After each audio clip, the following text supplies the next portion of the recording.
Miss TV5, is meeting po. Kamusta po sila? Ano po ang inyong ginagawa? At tayo po ay busy today. Tayo po ay nasa kitchen at yan po ang ating gagawin.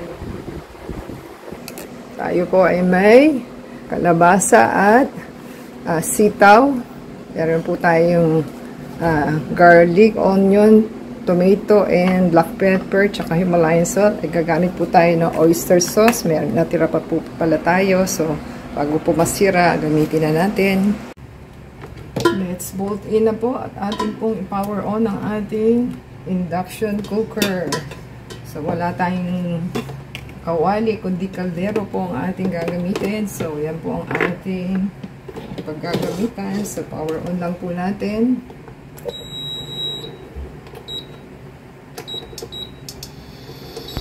So, lagyan na po natin ang ating oil. So, hindi po non-stick. So, matakaw po ito sa mantika. So, hintayin lang po natin. So, yan. Mainit na po. Lagyan na po natin ang ating onion.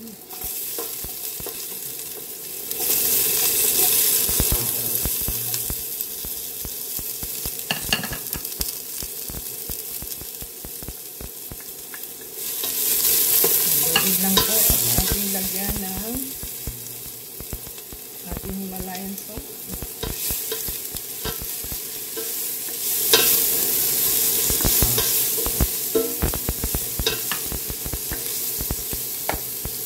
Lagyan na po natin ang ating garlic.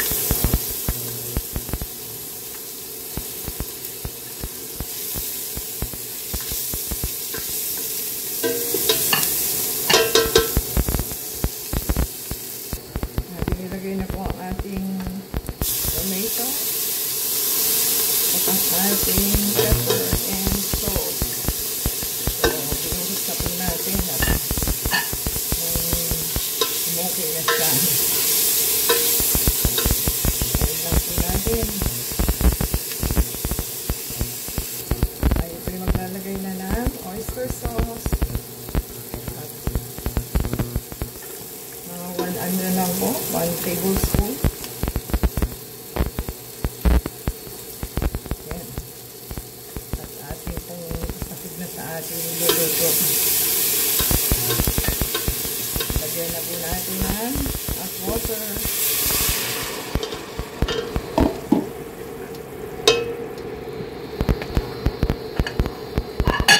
Ating ilagay na po ang ating kalabasa.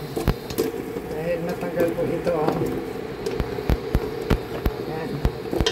Tayin lang po natin maluto.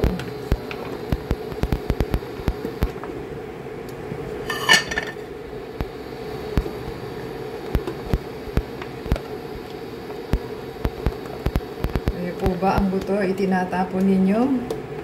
So, kanya-kanya po yan. So, kinakain ko po yan kasi vitamin D po ang ating buto. So, ating po ilagay ang ating buto. Ayan. At hintayin lang po natin siyang maluto. Dagdagan pa natin ng tubig ang ating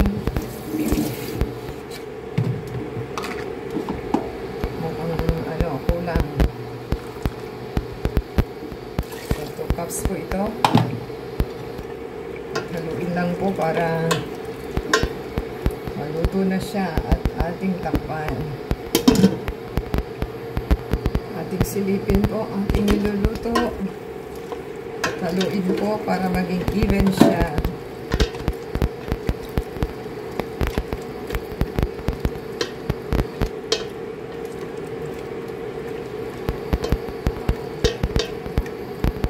Hindi na po natin ilagay ang ating sitaw at ang buto. Yan, yan lang po at ating lakasan ng ating temperature ng ating induction cooker. So, hintayin lang po natin. Ating silipin ang ating niluluto. Haluin po natin para mag-even.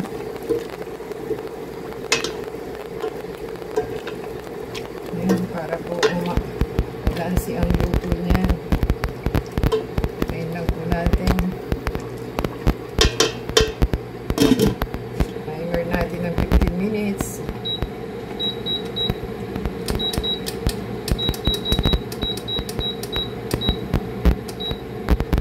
Ayan. Ayan po natin ang ating apoy. Ating silipin po at after malapit na po mag-alarm ang ating 15 minutes. So, pwede na po ito. Hindi na natin tatapusin. So, na-overcook na po ang ating niluluto. So, yan na po ang ating pagkain today. Ayan, luto na po ang ating pagkain. Yan na po ang itsura niya. Nagustuhan po nila ang ating niluto doon na ating sitawan kalabasa. Sana po ay nagustuhan nila at tayo po ay Holy Week, kailangan po mag-fasting, so hindi rin po maganda ang meat. Okay lang po ang ating organic vegetables and fruits ang ating kainin para healthy po tayo. Give us a thumbs up po, comment down below sa ating ginawa, and don't forget to subscribe and play the ads and video for your support. And i-shoutout po natin ang inyong mga names and channels sa next video. So, abangan po nila. Thanks to shoutout sa ating mga viewers na si Mr. Dan Macan, Hiramoto, kay Kelvin Magkayan, kay Mr. Junito Marinado na vlog, at kay Sintonado vlog. Na po ang ating mga valued na viewers. So mga bago po, hello po sa kanila, and paki-subscribe and like po. Until next time, God bless everyone.